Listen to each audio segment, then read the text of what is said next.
If you have had trouble being vulnerable, being seen, being visible, this video is for you. There are 4 statements I want you to write down or put in your notes or something. So go ahead and get yourself a piece of paper and write these statements down. And you put these around your house, your desk area, wherever you would want to shoot your content. I have a special guest for the moment. So these statements are, I want you to listen to. You have something to share. Shine your light. There will never be one like you. Learn to come out of the shadows. So you have something to share. Shine your light. There will never be one like you. And learn to come out of the shadows. I think one of the greatest challenges is trying to figure out and reconcile why you want to be visible in the first place.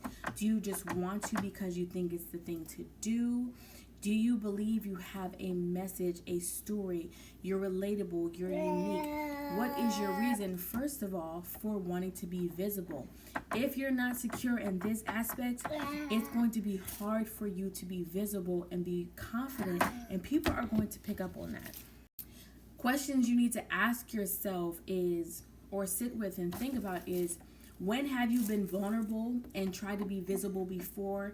You know, when you expressed something that was super important to you and you were shamed, laughed at, ridiculed, because that's going to probably tell you where that doubt and fear to be visible is rooted. So just figure out when it happened, who did it, and then you can decide if you want to still live with that thought that if I share myself and share my story and decide to be visible, that I'm going to be laughed at.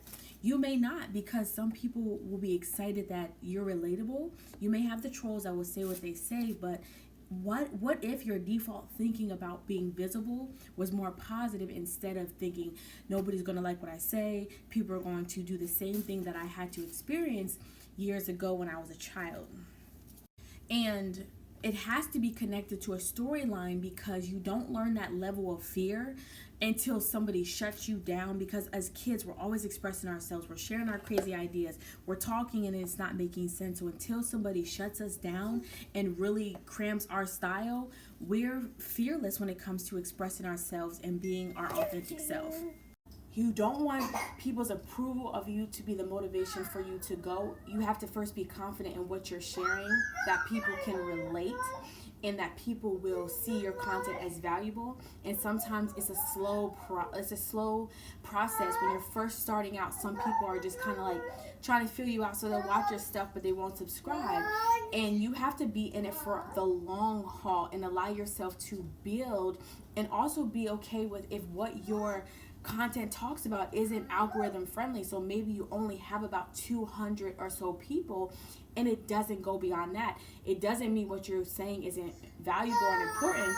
Sometimes you're working against the algorithm that is suppressing your content. Unless people are going out looking for you, they're not going to find you. And something to also consider is that no matter what you're doing, you're going to impact others, and you don't want to hide behind other people. You don't want to copy other people's stuff, because at least you know that their stuff is accepted. Believe it or not, people can really sense and feel when you're not being your authentic self. So learn to be authentically you. Understand that fear may arise because that's an emotion that you have, but over time, when you practice and you're out there and you're seeing people be receptive, giving you feedback, it will help you push through. And you just bake into the cake that there's going to be people and trolls who won't like your content, and it's not your job to win over the people who don't like your content and don't resonate with your content. Your goal is to continue to nurture and pour into the people who actually can benefit from your message. And for those of you who are watching and like, I'm not afraid, I'm just waiting for the perfect time.